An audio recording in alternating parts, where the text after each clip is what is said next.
Caretaker সরকারের ইতিহাস আপনারা জানেন। বাংলাদেশ জামাত ইসলামীর পক্ষ থেকেই আমাদের মরহুম আমির অধ্যাপক গোলাম আজম সাহেবই এই ফর্মুলার আবিষ্কার করেছিলেন এবং এটা তারই ব্রেন চাইল্ড। পরবর্তী পর্যায়ে এটা একটা জাতীয় ইস্যু ছিল এবং কেয়ারটেকার সরকারের অধীনে ইতিমধ্যে কয়েকটি নির্বাচনও হয়েছিল। আমরা একমত সকলেই এই হাউসে যারা আমরা আছি যে কেয়ারটেকার সরকারের মাধ্যমেই এরপর থেকে বাংলাদেশে নির্বাচন হইতে হবে, এখানে কোনো দ্বিমত নেই।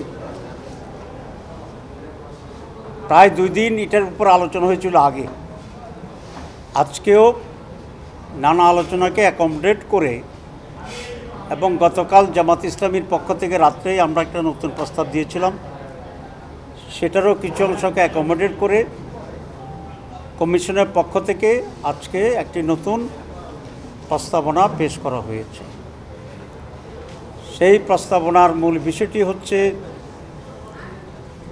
5 জনের একটি বাছাই কমিটি থাকবে। সরকারি প্রধান বিরোধী দল, সরকারি দল, অথবা আমরা এটাকে বলতে পারি যে প্রধানমন্ত্রী এবং বিরোধী দলীয় নেতা, স্পিকার এবং ডেপুটি স্পিকার বিরোধী দল থেকে হবে, আর দ্বিতীয় বৃহত্তম বিরোধী দল থেকে একজন প্রতিনিধি। এই মিলে মোট 5 জনের বাছাই কমিটি হবে। এই বাছাই কমিটিতে নাম আহ্বান করা হবে এবং সেই ক্ষেত্রে সরকারি দল 5 জনের নাম প্রস্তাব করবে, বিরোধী দল 5 জনের নাম প্রস্তাব করবে, আর তৃতীয় দল যেটি সেটিও 2 জনের নাম প্রস্তাব করবে। মোট 12 জন থেকেই কেয়ারটেকার সরকারের প্রধান কী হবেন সেটা চয়েস করা হবে। পদ্ধতিগতভাবে যে আলোচনাটা হয়েছে সেটা হচ্ছে প্রথমে সর্বসম্মত যদি হয়, দ্যাটস ওয়ান্ডারফুল। যদি সেটা না হয় তাহলে 1/4 এই ভোটে যদি হয় তাহলে সেই হিসাবে এটা স্থিরকৃত হবে। যদি সেটাও না হয় তাহলে একটা র্যাঙ্কড চয়েস যেটাকে বলা হয়, প্রেফারেন্সিয়াল ভোট 1, 2, 3 এইভাবে ভোটের মাধ্যমেই হবে। তবে সেখানে বাছাই কমিটিতে যে 5 জন, তার সাথে আরও 2 জন নতুন ভোটার যোগ করা হবে ভোটার হিসাবে। সেটা হচ্ছে বিচারপতিদের কাছ থেকে, সুপ্রিম কোর্ট থেকে একজন বিচারপতি এবং হাইকোর্ট থেকে একজন বিচারপতি, এই মিলে 7 জনের একটা ভোটার লিস্ট হবে। আগের যে 5 জন প্লাস এই 2 জন, এরা র্যাঙ্ক চয়েসে ভোট দিয়ে যিনি মেজরিটি পাবেন, নাম্বার 1 হবেন, তিনি প্রধান উপদেষ্টা হিসাবে বিবেচিত হবেন এবং তিনি শপথ গ্রহণ করবেন।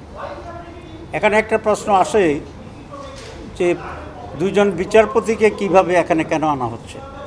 এটা আনা হচ্ছে এই স্পিড থেকে যে 5 জন যদি হয় তাহলে তৃতীয় দল যেটাকে ডিসাইড করবে তারাই এখানে প্রায়োরিটি পেয়ে যাবে এবং ওরা ডিসাইডিং ফ্যাক্টর হয়ে যাবে। তো সে কারণে আরও 2 জনকে ভোটার নিয়োগ করা হচ্ছে যাতে করে একক ডিসাইডিং ফ্যাক্টর হিসাবে কারো অবস্থান না হয়। আর আমরা হর্স ট্রেডিংয়ের যে আশঙ্কাটা করেছিলাম, বেশি ভোটার হলে বেশি হর্স ট্রেডিং করাটা এটা ডিফিকাল্ট হবে। আর বিচারপতি 2 জন দেওয়া হচ্ছে, সেই জন্য আমরা এটা আশা করি এবং আমরা আস্থা রাখতে চাই যে বিচারপতিরা কমপক্ষে টাকা পয়সা খেয়ে ভোট এদিক ওদিক করবেন না, সঠিকভাবে ভোট দিবেন। সুতরাং এই পদ্ধতি হচ্ছে আমাদের 3rd পদ্ধতি। এভাবেই আমরা এটার উপরে ঐক্যমত্য পোষণ করেছি। বলা যায় পুরো হাউসে একমত, অ্যাকসেপ্ট বিএনপি যেটা বলতে চেয়েছেন ফরমেশনের ব্যাপারে তাদের কোনো আপত্তি নেই, কিন্তু তারা যেটা বলছেন যে একমত, সবাই যদি একমত হয়ে যায় ভালো, যদি না হয় তাহলে এটাকে আবার পার্লামেন্টে প্রেরণ করা, পার্লামেন্ট একটা পদ্ধতি ডিসাইড করবে। আর এটা যদি না হয় তাহলে 13th অ্যামেন্ডমেন্ট যেটা বিচারপতিদের উপরে পুরোটা ছেড়ে দেওয়া। এটার সাথে হাউস খুবই দ্বিমত পোষণ করছে এই কারণে যে এই জিনিসটা যদি আবার প্রক্রিয়া পদ্ধতি নির্ধারণের জন্য পার্লামেন্টে চলে যায় তাহলে এটা একেবারে অসম্ভবভাবে এই ব্যাপারে একমত হওয়া, কারণ পার্লামেন্টের 3-4টা দল থাকবে, একমত হয়ে সেখানে ডিসিশন নেওয়া এটা খুব ডিফিকাল্ট হবে এবং একটা অনিশ্চয়তার দিকে আমরা চলে যাব। দেশ তখন একটা শূন্যতার মাঝে পড়ে যাবে। তো আমরা আশা করি বিএনপি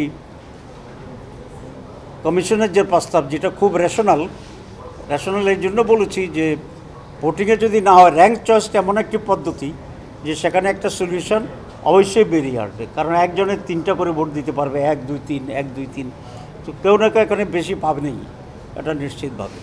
সুতরাং এই সলিউশনটাকে গ্রহণ না করলে যেমনিভাবে 1-4 হওয়ার সম্ভাবনা কম, যেমনিভাবে ঐক্যমত্য হওয়ার সম্ভাবনা কম, তেমনিভাবে অন্য যে কোনো চয়েসেই এখানে একমত হওয়ার কোনো সুযোগ থাকবে না।